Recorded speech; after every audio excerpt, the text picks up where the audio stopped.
Okay, so I'd like to welcome everybody to the UBC Centre for Migration Studies as it exists in this virtual space. And I'd like to thank the Centre for all the work it put into bringing Grace Delgado to our event and to UBC in a sense. If you don't know much about the UBC Centre for Migration, it's a new center on campus. You can check out our website, something like UBC Migration. And we have a Twitter handle at UBC Migration. I'd also like to acknowledge that UBC is located on the traditional, ancestral, and unceded territory of the Musqueam people. Today, we are thrilled to welcome Grace Peña Delgado to UBC for her workshop on the topic of Mexico's New Slavery, a critique of Neo-Abolitionism to combat human trafficking. Dr. Delgado is an associate professor of history at the University of California, Santa Cruz. She's the author of Making the Chinese Mexican, Global Migration, Localism, and Exclusion in the US-Mexico Borderlands, published with Stanford in 2012. And a forthcoming book entitled White Over Black, The Sordid History of Modern Day Slavery. She's also the co-author of Latino Immigrants in the United States. And she's the author of several articles and book chapters, and her piece in the Western Historical Quarterly, Border Control and Sexual Policing, received numerous awards. It's a real pleasure to see you again, Grace. This is the second time I've invited Grace to a second university. Third time I've invited Grace to a third university.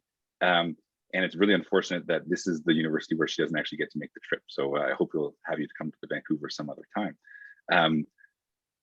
Today's talk is going to be run a bit like a workshop. So Dr. Delgado is going to speak for about 15 to 20 minutes. So for those of you who have not read her paper, and so to frame the research project and then open it up to discussion in which we can either zoom in on things from the paper that you had the opportunity to download when you registered for this event. But also we can just speak more broadly about the things she said in her introduction. And so we're thinking this hybrid format would be a very productive way to foster dialogue.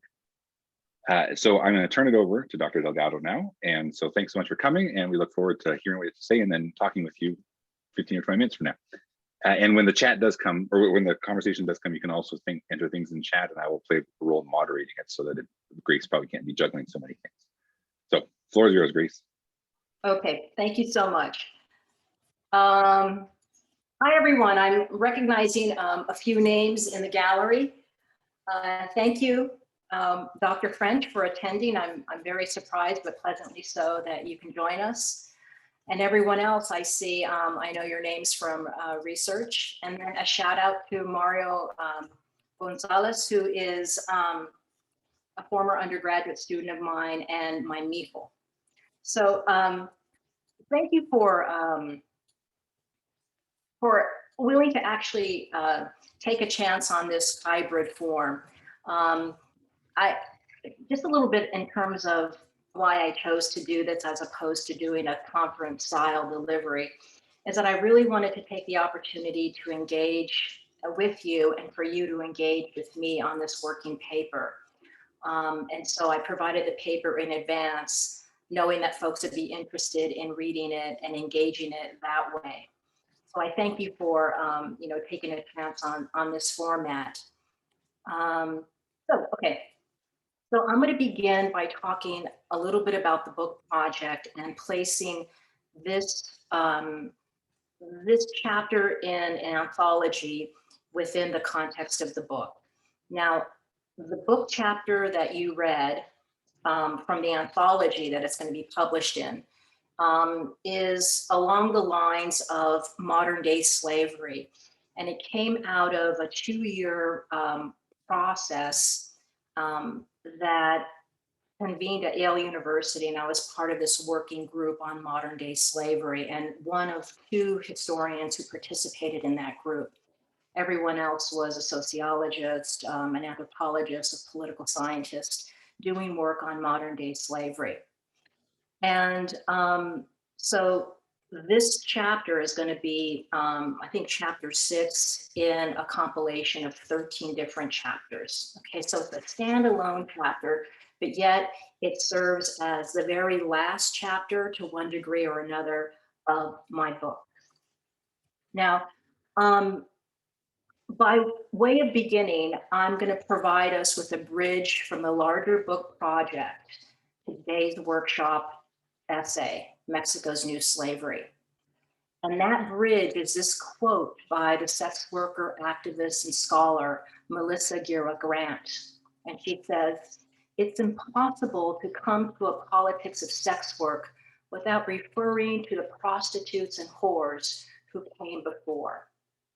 And so I really do take that quote and the spirit of, bringing agency to this work through the lens of the prostitutes themselves. And I effort this historically through, of course, the archive, and in the contemporary realm through a number of oral histories.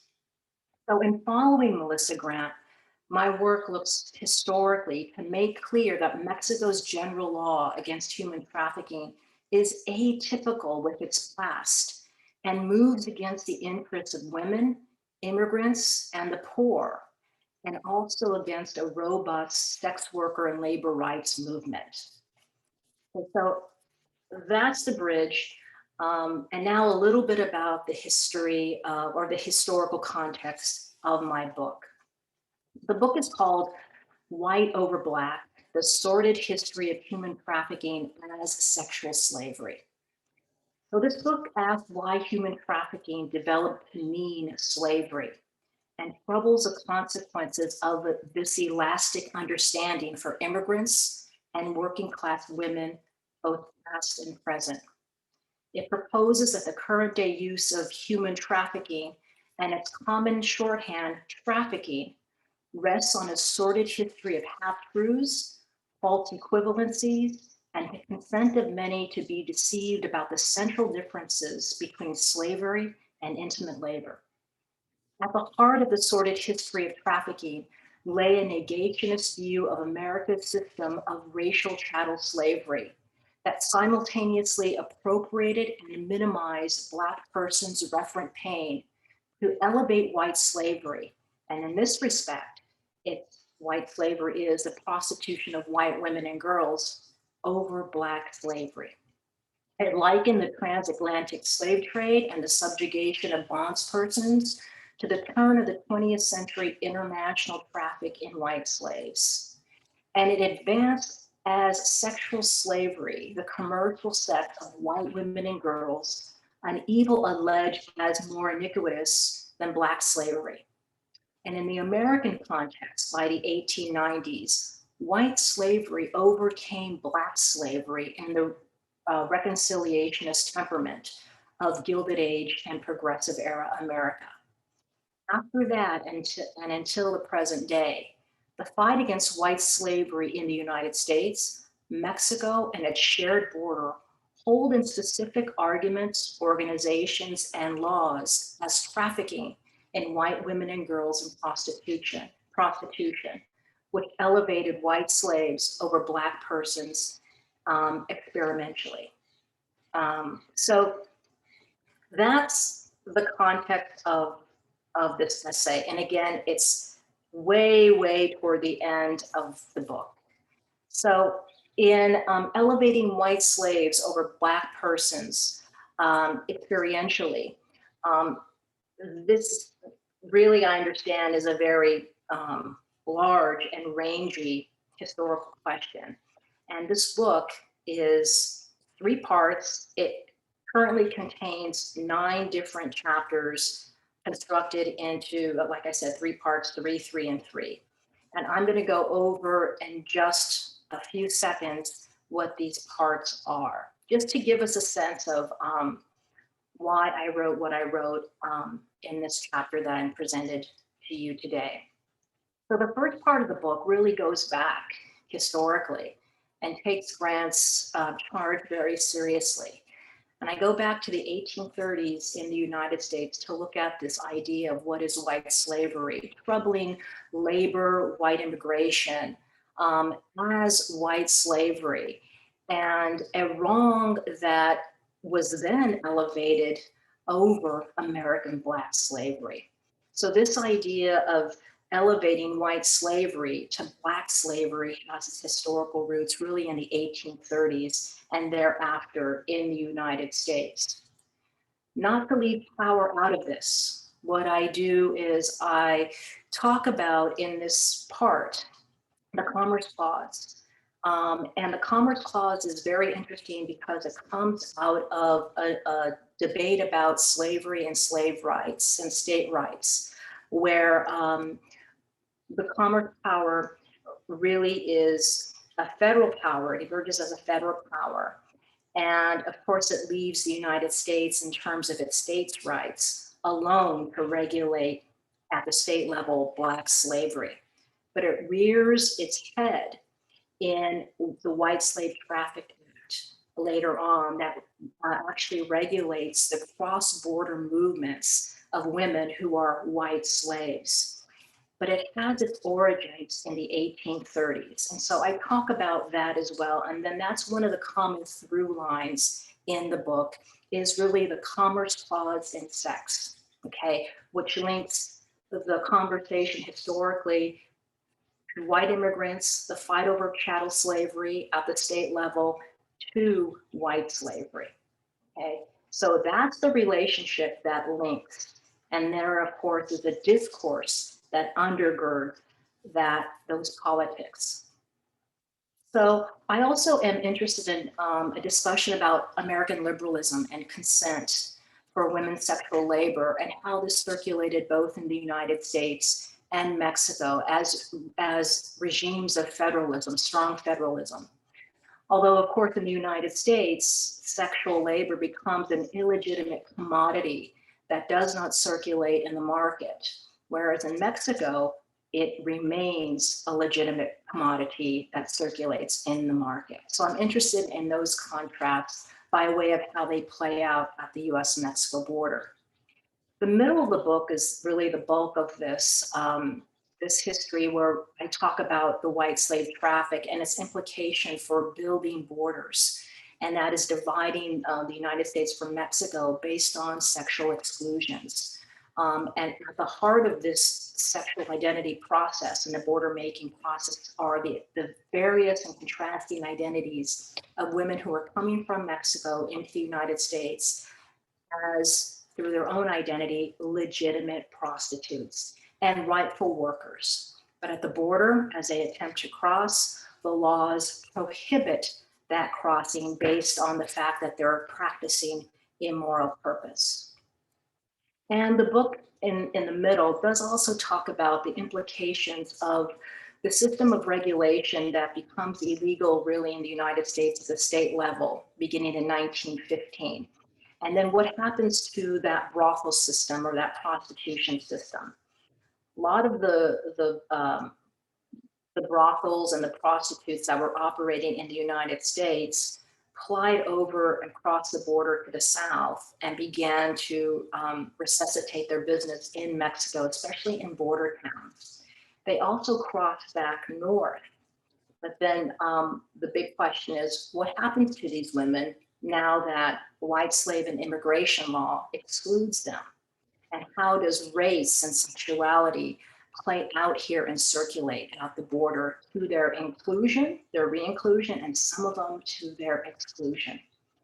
So in addition, I talk about in the 20s and the 30s, an early carceral state that's sexualized. So what happens to a lot of these women and procurers and procuresses in violation of many laws around sexuality, including immigration, is that there's a US carceral state that is established to incarcerate, imprison, and punish those violators of white slave traffic.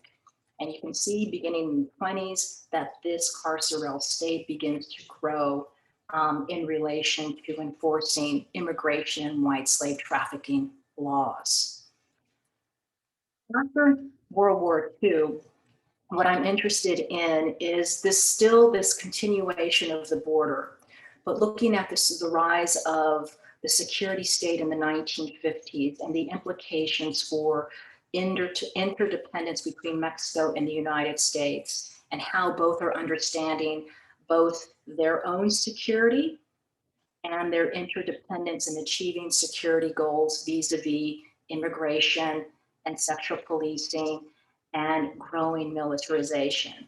So rather than go to the 1990s where Clinton develops, really the militarized state at the border, I take it back to the 1950s and talk about immigration and those particular processes of interdependence, only to contrast them to the policies in the 1990s and the 2000s, where we get a conflation of policies and laws that deal in a very murky way with human trafficking, immigration, and sex work, etc.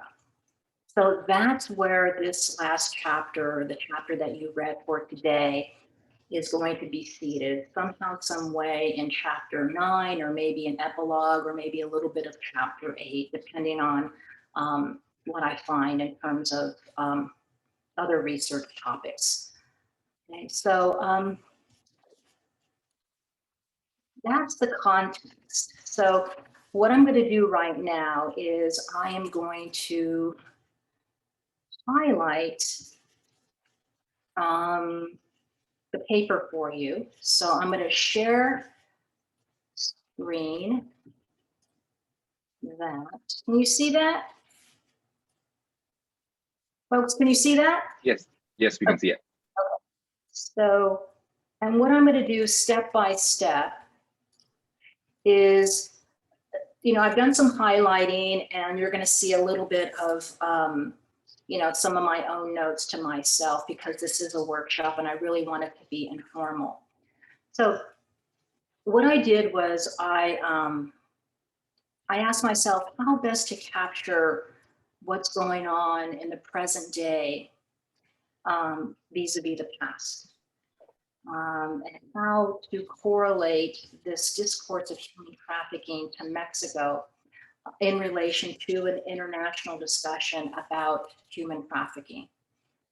And most of you who are familiar with the trafficking literature, a lot of it starts like this. There are 40 million slaves living in the world today. And I go through that set of assumptions through John Miller, who, like I'm asserting in my larger book project, does take trafficking as a euphemism for the slave trade.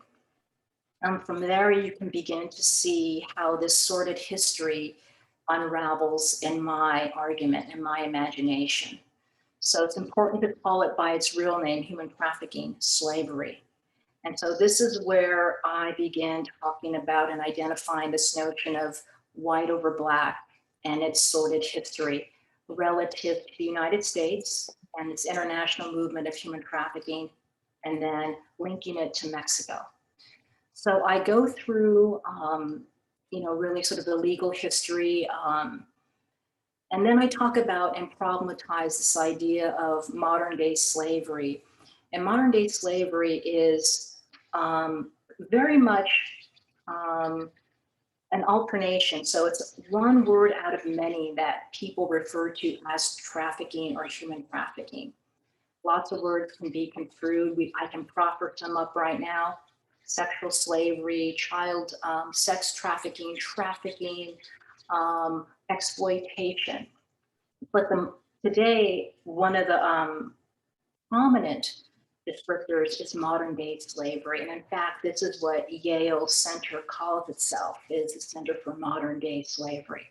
So I problematize that very word and hold it in question. Okay, and modern day slavery, we hear about it, we think we know what it is, we think of it as sexual slavery mostly, but importantly, it is not a term of international law. It's not defined at all in international or national law.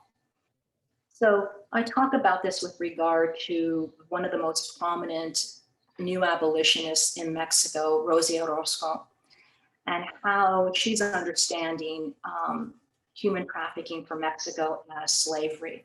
So I start with this discourse here. And what I decided to do was I really needed to embrace the fact that, like other countries, and this is very important,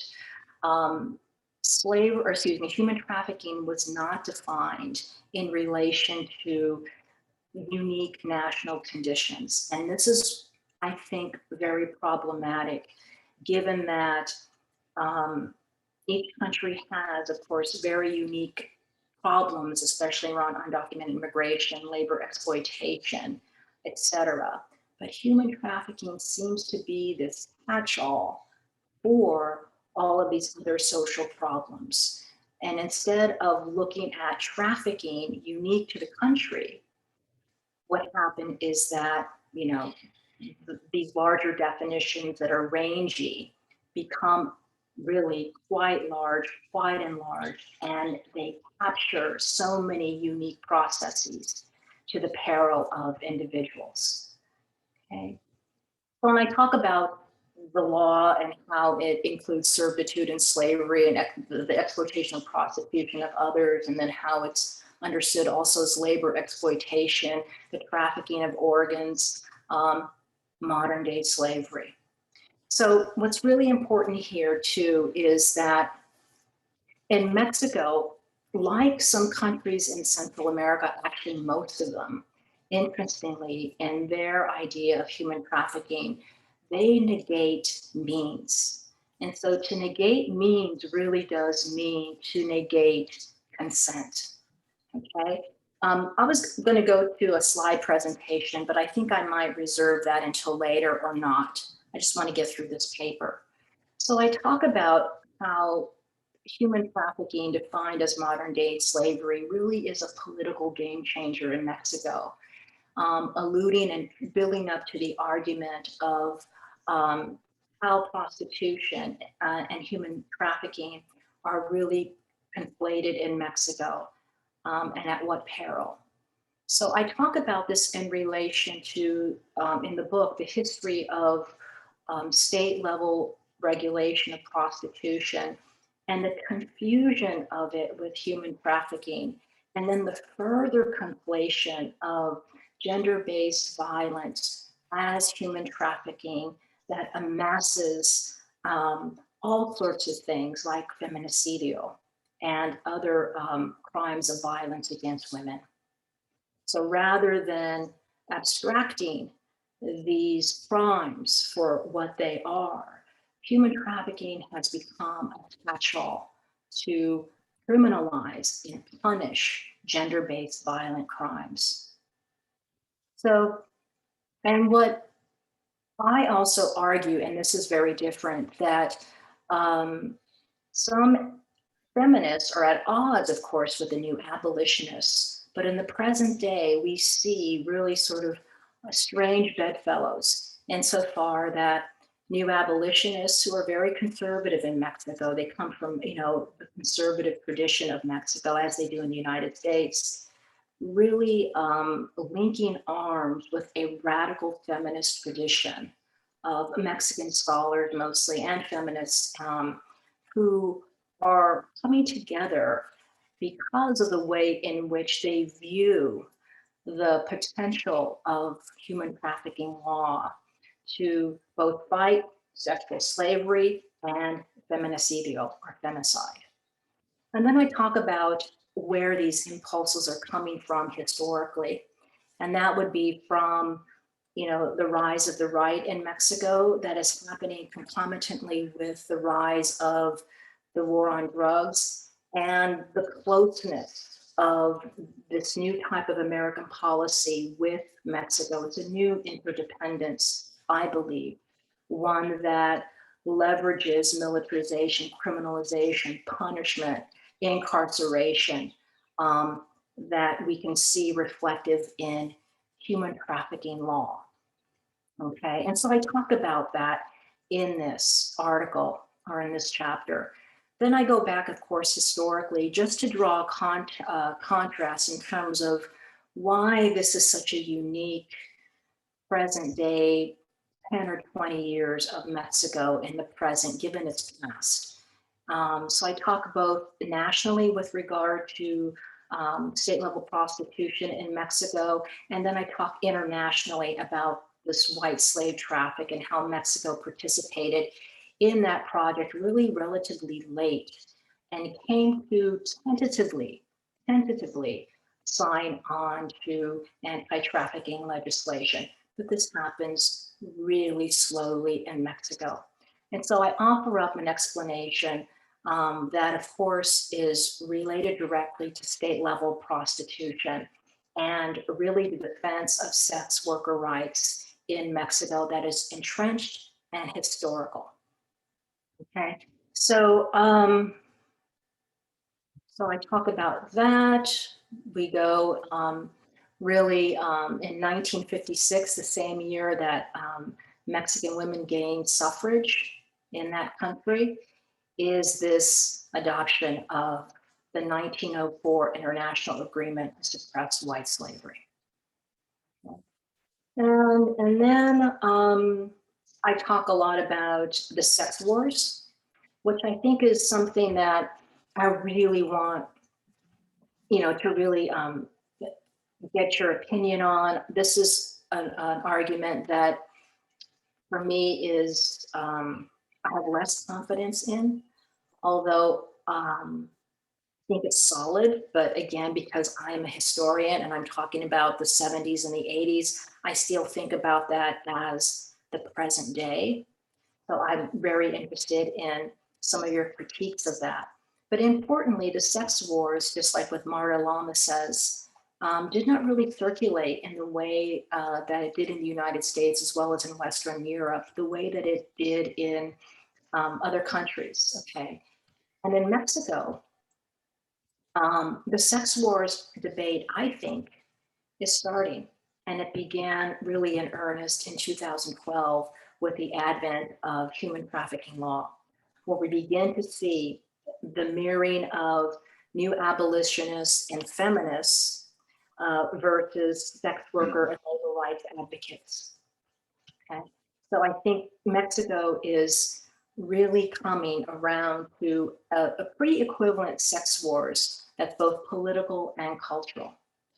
And I go through the contemporary history of Calderón and Fox before him in relation to the passage of Mexico's 2012 law against the general law against human trafficking. And I go through the meat and potatoes of the law. And then I relate it also to the pressures that the United States are placing upon Mexico to pass or to adhere to human trafficking law as slavery. And what I also do in the chapter is I go back to the Clinton years with the passage of the TVPA, and I'm looking at some of the language of the Trafficking Victims Protection Act with that of the rise of the militarized state, and then the linkages to Mexico and its fight against drugs. Okay, so all of this stuff is coming to bear in the Mexican context. And then I go through some of the history, I give you some of the definitions, both for the 2007 law, which is only 10 pages, and then the history of, and I'm going really quickly through the rise of Calderón and how in his PND, in other words, they set out in Mexico these agendas for each of the terms, the 6-year terms that a president is in office. And of course, there's no re-election. It's a 6-year single term. And the PND is an announcement, a proclamation of the number of policies that the Mexican president wants to get through, right? So this is his great proclamation. And with all sorts of other policies, economic, what have you, they're cultural policies. And so the PND really, in very explicit terms, outline Calderón's view of human trafficking as prostitution and prostitution as sexual slavery. And my argument is that one of the big carriers of this was Rosa Orozco through her rise in the Church of House on the Rock, the connection that Calderón had to that in his own reelection, and then the politics of really of patronism that worked to pass a pretty conservative, restrictive view of human trafficking. Okay, let's see. One of the things that I'm interested too, of course, is how Orozco and other Mexican feminists are adopting this white over black discourse. I'm calling it sexual slavery as the greater sin than black slavery, and how that is a resonant discourse here for Orozco and for other Latin American feminists. And she says, very interestingly, and to be honest, when I first read this, I laughed out loud because it was just such a warped sense of history. I say to you, as Martin Luther King said, we have a dream. It is a dream deeply rooted in the dreams of each of the victims and their families. Of course, this has nothing to do with what Martin Luther King was saying. We have a dream that one day Mexico, of course, this is, she's taken American history and placing it upon Mexico, will rise up and live the true meaning of freedom and of understanding that all men and women are created equal. And then she says, in that I thought a very clunky way, therefore, human beings cannot be for sale under any circumstance or condition. And so this is an interesting parallel to what other people in other places in the world, including Mexico, Central America, and the United States, are saying and understanding about white over black slavery. And then I go through some of the activism, which I really want to develop and talk more about the consequences of this policy for poor immigrants from Central America, and women who are practicing prostitution in Mexico. That is a big chunk that is missing from this chapter. And then, of course, the tie-in here to the larger work on Mexico is local governments, is that strong federal system of the state that I believe will trump this human trafficking law. And that's why I concluded it. Okay. Okay, there's a round of applause emerging. It's all silent. It's on our screens. Thank you very much, Dr. Delgado, for that. In many ways, a great talk, but interestingly, it's a great talk that if you've also read the paper, it sort of really fleshed some things out for me. So I've got an overwhelming amount of questions. Before going any further, I think I might have two things to say, at least tasks. I'm now opening the floor to everybody, and I would welcome or invite everyone to turn on their camera as appropriate, as long as there's no kids running around the background or you don't have bandwidth. But if possible, I think it helps for the discussion. So I will just open the floor up, and I'll look for raised hands and chats, and I'll try to manage those two things at the same time. And I warn you that if you don't say anything, I have about 6 questions just waiting to ask. So, but I really would like to open up the floor. So I'll stop talking. Thanks again, Grace.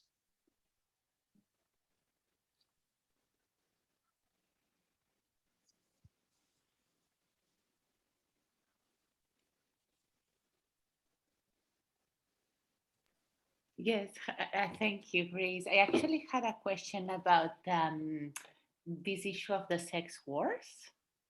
Yes. Because, and I don't know how far you go, but I was wondering if you consider how the internet and media has played like an impact in like how feminism and how the gender issues are now negotiated in Mexico, because I have the impression that, I don't know, it's very I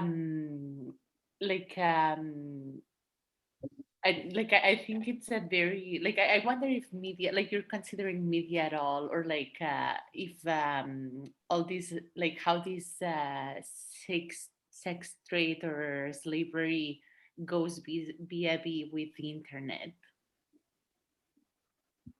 Well, I'm sorry, it's a very no, question. it's a really good question,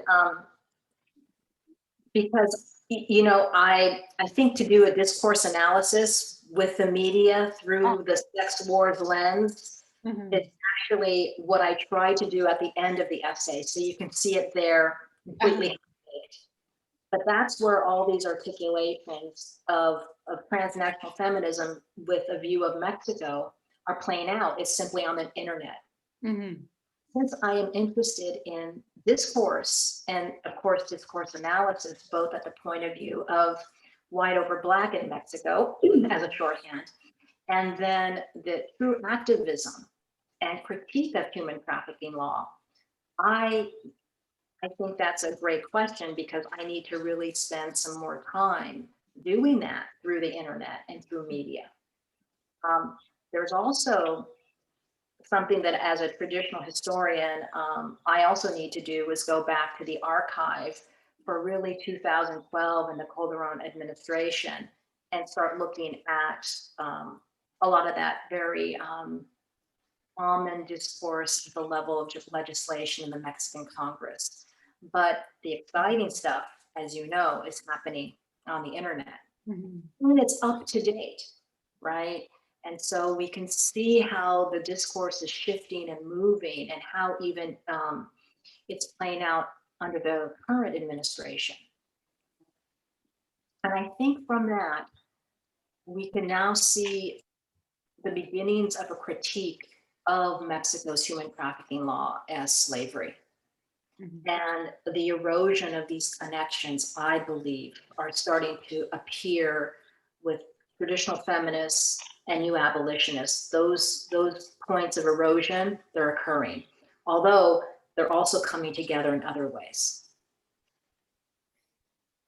So thank you. Thank you. We have another question from Johan Pitter. Hi, Johan. Nice to meet you, Dr. Nice Peña to meet Delgado. you. I just have a question. It also kind of connects with Anna's question, because I've been kind of following the whole debate around, I'm sure you've heard of it, the whole canceling of Pornhub by a specific foundation called Exodus Cry, which is a very much Christian evangelist right-wing association founded in the United States. And they also kind of portray that mentality that you're saying of white slavery over black slavery, because of their prayers that they also have in their websites. In fact, I remember clearly reading one in regards to Brazilian drag queens, where Okay. they're to be saved. So it's kind of interesting that what you're saying is so contemporary and yet historical at the same time. So thank you for your presentation. No, thank you. You know, we can find the language of white over black or abolitionism in so many different venues, including the anti-pornography movement. We can see this in prison abolitionism, okay, which I think is strongly, and I think duly strongly and correctly linked to the 13th Amendment and abolitionism.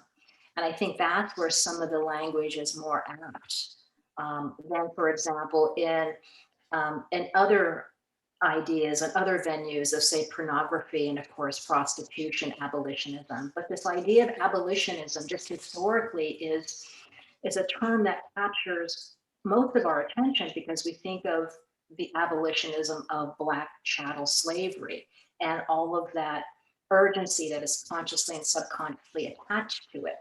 So it becomes, in the contemporary period, a very powerful rhetorical device to get people's attention and begin to conflate really history and toward these slippery slopes of equalizing this experience over that experience, or this experience to that experience.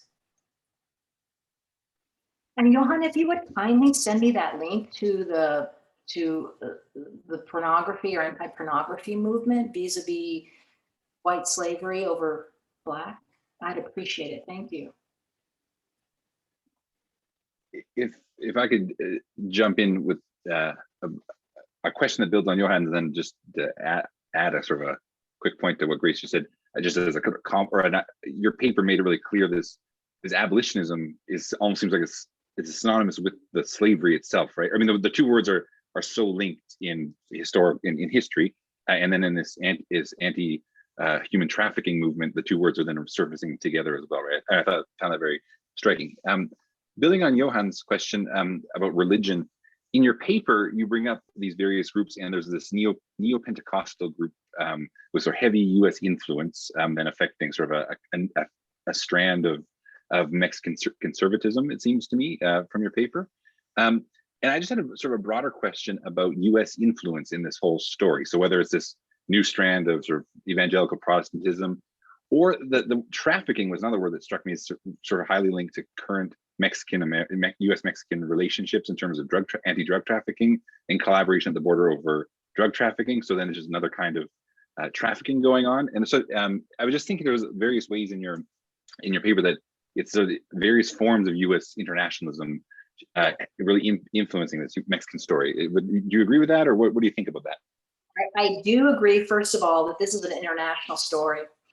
And the link of this internationalism is really to the kind of the 20th century international movement against white slavery that comes from abolitionist movements. Same players, a lot of same sort of impulses, both in Western Europe, specifically Britain and the United States.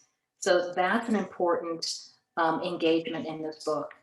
And the reason I spent some time in this paper talking about the position of Mexico in relation to this international movement and international politics in general is because, well, we begin to see Mexico emerge internationally as a player relatively late vis-a-vis Western European countries and the United States, but they appear, okay, later on in the 1920s and 1930s as a way to, number one, get their nation recognized, right, in the post-revolutionary context, and also to become part of this, union of the world through nation and through international politics. And they do it first and foremost through adherence through white slave traffic law, which I think is a very interesting thing to do, because they could have done this with regard to anti-exclusion policies or Chinese exclusion policies or policies,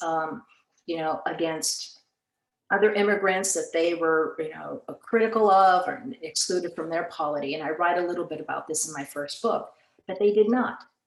Okay, so Mexico, international politics are very interesting here.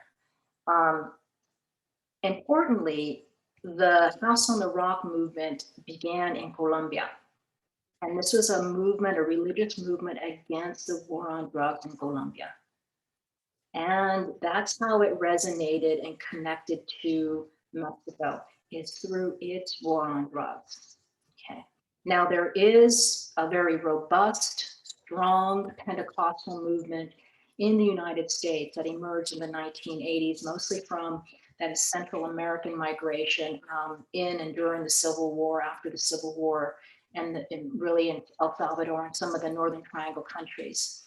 And that merged with a movement on the right on the part of Mexican Americans and a rejection of Catholicism.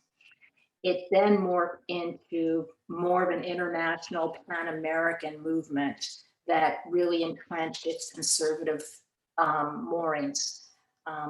And that's when you see the engagement of House on the Rock in the United States, in Latin America, emerge against trafficking, okay, as well as, of course, taking on other conservative positions.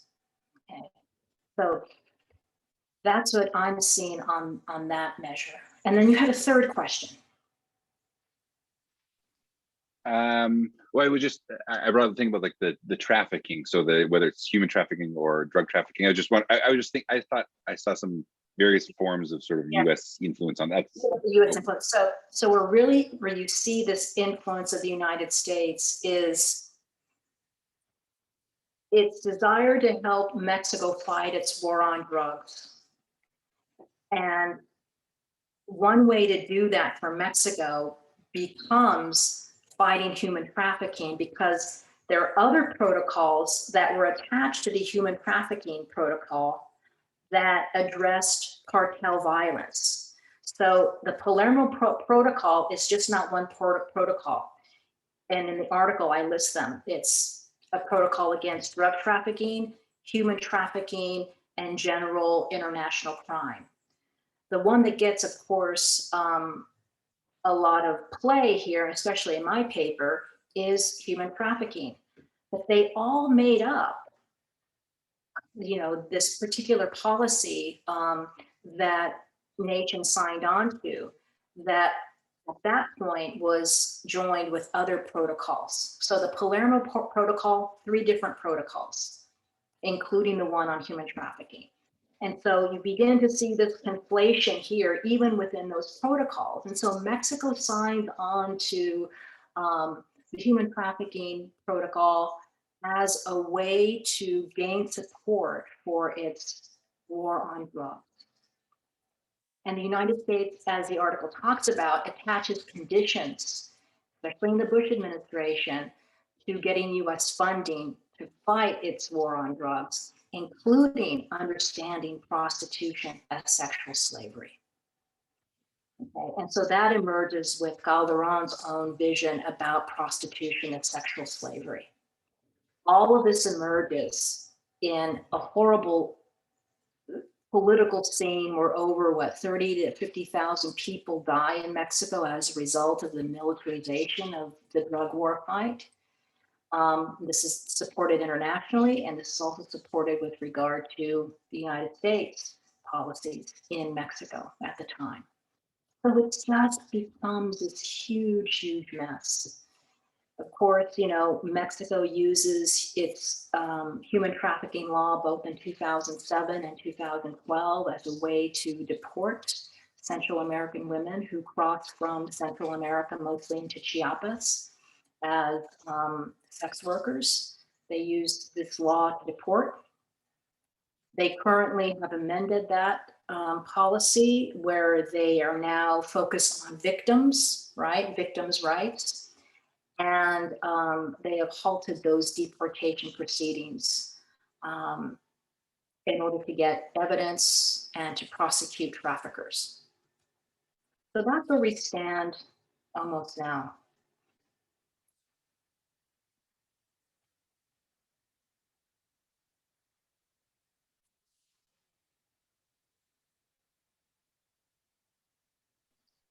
I'll field questions by chat as well, just in case anyone's camera shy.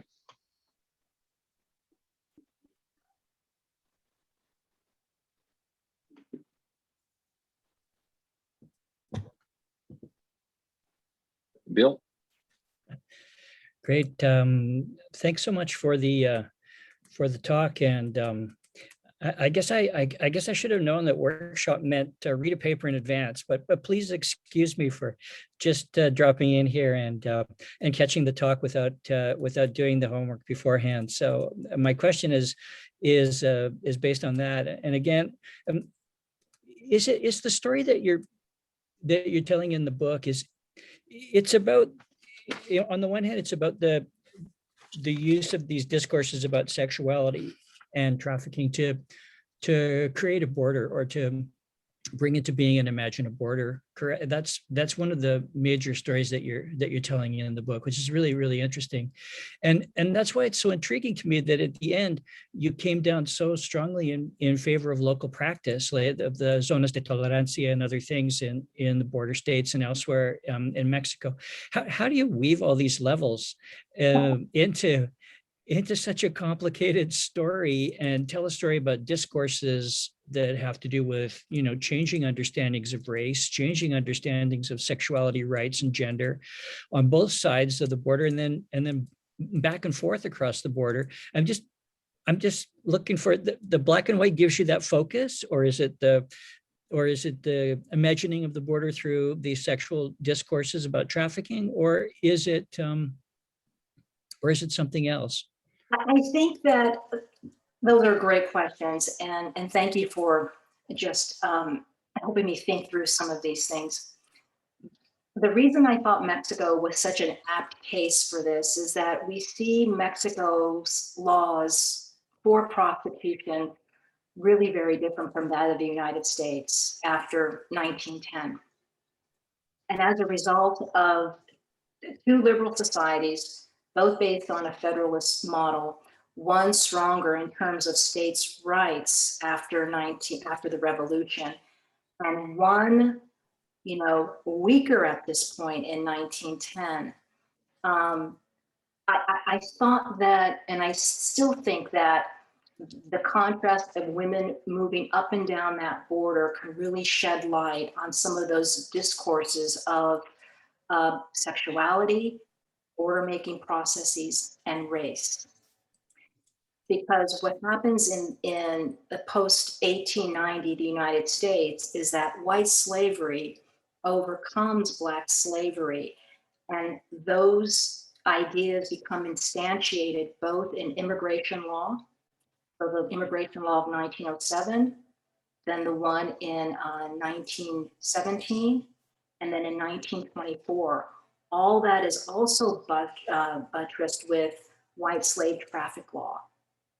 And so when agents of state at the border are filtering out the supposedly fluid border in 1910, what they're doing is they're allowing a lot of labor migration to come in and out pretty freely, right? We know this historically until maybe the 1930s, I would put it at.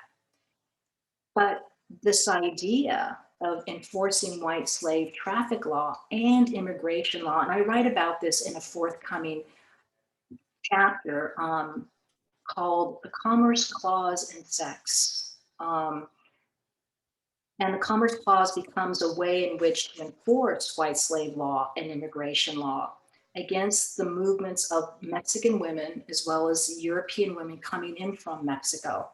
And it's that dynamic where we see these agents of state, this is white slavery over Black. And the Mexican officials are not really taking up that discourse of white over Black until the 1920s, when Mexican feminists ally themselves with American progressive feminists and end up really forcing the border to be closed based on sexual exclusions. That ramps up really through the late 1930s with the rise of the vice economy and Prohibition, and then the end of Prohibition.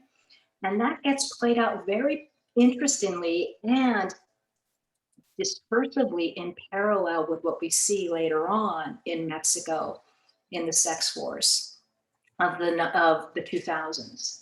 So we see the beginning of the right movement for women's activism merging with the right movement of feminism in the United States, played out at the border to exclude women on the basis of sexual practice and a moral purpose. That is very much a through line to this chapter. Now, the bridge, and this is an important bridge because, and I've given this a lot of thought, and again, this is 8 years in the making, this book. Anyway, every day I say a meditation that it's okay to spend 10 years writing a book. Nonetheless, okay, so it's out there. The discourse of white slavery over Black is really important because it shows how, not corrupt, but how, well, and speaking among us, how corrupt and misguided because of the impact it has on individuals, okay? This discourse has, and its roots are in Black slavery, okay? And the unwillingness in the United States to really deal with Black slavery. And it minimizes Black slavery at the point of a reconciliationist nation, right? Where the United States comes to reconcile the Civil War and fails in Reconstruction. And how that is understood in the South and the North is really through the discourse of white over Black. And that discourse finds its way internationally in white slave law, as well as in US white slave law, but Mexico resisted until the 1950s. So that's what I'm hoping to achieve.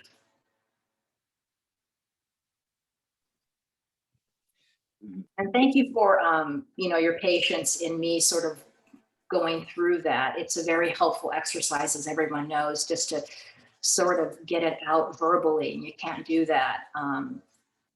Mostly, you're mostly with yourself and your thoughts. But thank you, William, for allowing Oh, me that opportunity. It's thank going to you. help me tremendously. Thank you. There was a hand from Johan, and there is a hand from Maria. Johan, do you still have a question? It's almost a passing comment, but thank you for the opportunity. So super quick. So these neo-abolitionist goals a lot of the time are championed or funded by quote unquote a partisan and apolitical ideals, quote unquote. Is there a way that, and as we've recognized and you yourself have recognized, they're mostly perpetuating a moralistic, conservative, actually, perspective on sexual work. Is there a way to kind of challenge that idea of a partisanship, quote unquote? That's a really good question. So when you mean challenge, can you tell me a little bit more about that? I just remember reading another paper in the Argentinian context where the writer was almost gloating this perspective of it being now being championed by the right wing parties, but also being able to come together in this kind of unanimous idea of protecting, women, quote unquote. You nailed it, because this idea of protecting women and girls against sexual slavery and prostitution and brutality is a universalistic sort of value. And this is where the slippery slope is. We see the marriage of very strange political alliances between both left feminists and the right, who have a very different idea of protection normally, but are able to overcome their significant differences when it comes to human trafficking, that's prostitution, and then, pornography and all this and that. So Elizabeth Bernstein, Johan, wrote really two wonderful books about the politics of human trafficking that really have pushed me to think about this in the Mexican context. Elizabeth Bernstein, two books. Her first book, I think, is more apt to what you're getting at. But see, this is an international politics. And so Mexico is not different from that of Brazil, not different from that of India, and not different from that of the UK.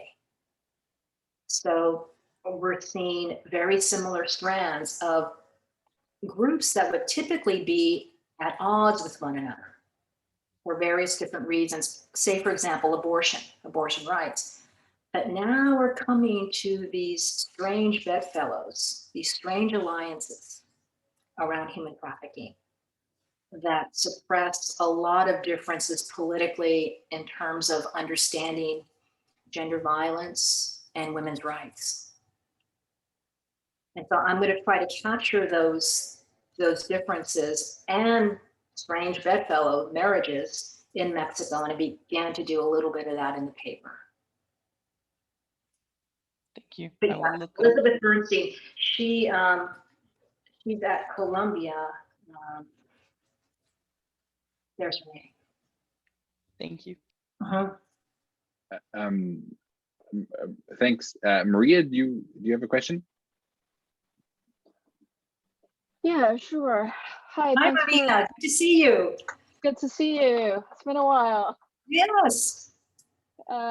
Thank you for the talk. As you were talking, I think just now, kind of going through the international discourse or the universal discourse of women, right, to be protected.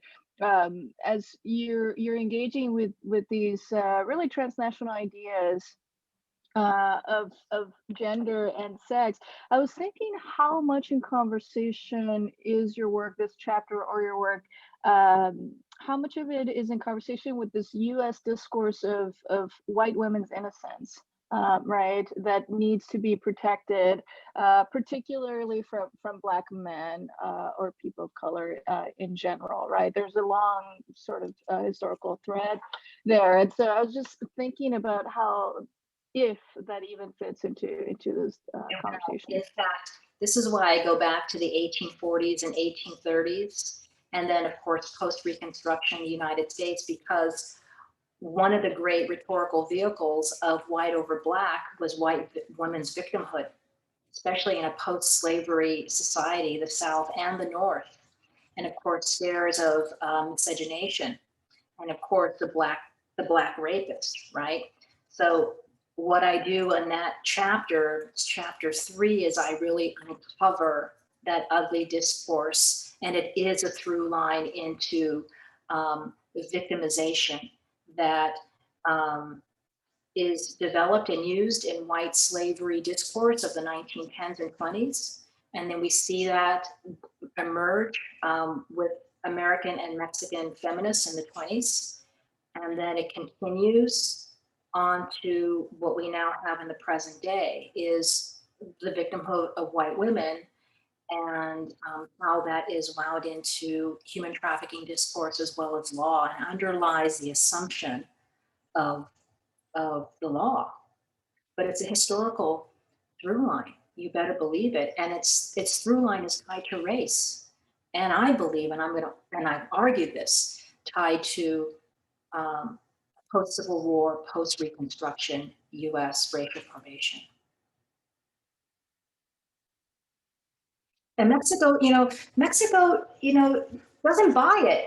And she doesn't buy it because of an ardent defense of labor rights and sex rights, really post-1970, while the United States feminists and Western feminists are trying to figure out things about sex and prostitution in particular, and pornography. But it's only until really the 2000s, 2010, and the rise of the right in Mexico, that we begin to see all of this emerge in Mexico, to the detriment, I think, of what was really clear to me and other historians, people who study Mexico and both the past and the present, really clear lines about feminist rights and the state and religion. And now it's a murky web. And thank you for that, Maria. That's a really good point. Thank you.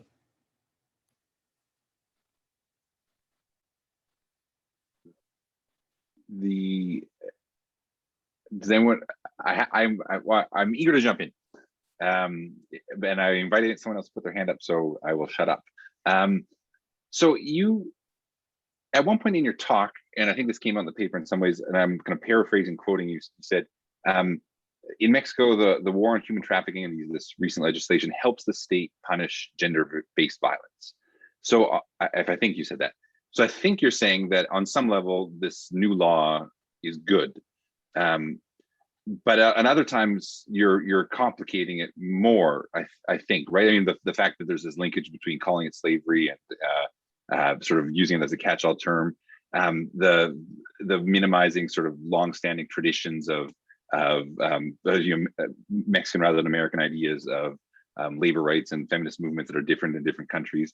So are you, I mean, is it just both, or how does this, or is the law just too simple, or is it just too conservative, or how does this law, I mean, I'm not sure if my question is this law good or bad, but I feel that there's a bit of tension, and it's sometimes being talked about in sort of that kind of framing of it's got problems and it's good and it's doing good things. And so can you flesh that out a bit? Yeah, that's excellent. And that's certainly something I know I need to flesh out. So I think I need to start by saying there is human trafficking. I'm not a human trafficking denier, but human trafficking is a very specific crime that Mexico and other countries, including the United States, has yet to define for itself in its national context.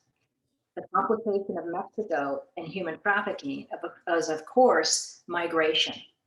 And in addition to finding a dividing line between legalized, state-regulated, rightful, legitimate prostitution versus human trafficking coercion, etc. That's what we're talking about here. Does human trafficking law help to make those distinctions in Mexico? Clearly not. Enter into this whole thing of the femicides and the lack of state accountability on the part of Mexico to solve the femicide. Well, ardent feminists who've been fighting femicide ever since, it began in the late 1980s, saw trafficking law as a way to hold the state accountable to fight femicide, instead of the state passing anti-feminicidio policy that deals specifically with femicide as gender-based violence. So part of the meditation here for me in the epilogue is solutions.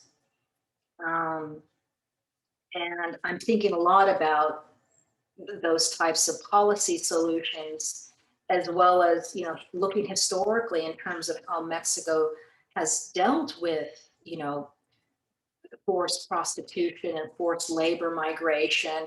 And they've done a lot of that, of course, at the national level, but it also takes place at the state level, okay, in terms of passing those particular state level laws. That mechanism of federalism and the state as a regulatory power for a lot of social ills has been diminished in Mexico, I think, in the last 20 years over a very strong conservative central force against women's rights, I think. But Ben, those are great questions. Right, I was concerned that how I argue this, and I argue it strongly and starkly, that I would be construed as, a human trafficking denier. And at some point, I have to sort of push back on those assumptions, or if someone should read into that, what this work is about.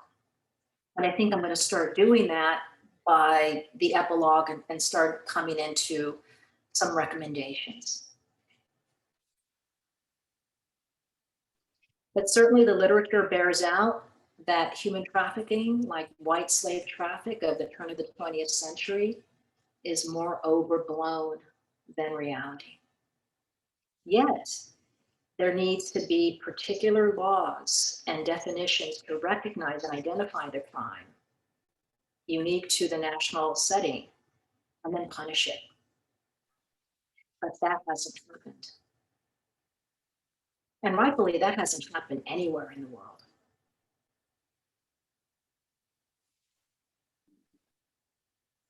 We are reaching the end of our time. So there is time for one last question if we have it, but if we don't, I have other things to say, like not other questions, I have concluding remarks to add as well. I'll leave the floor open.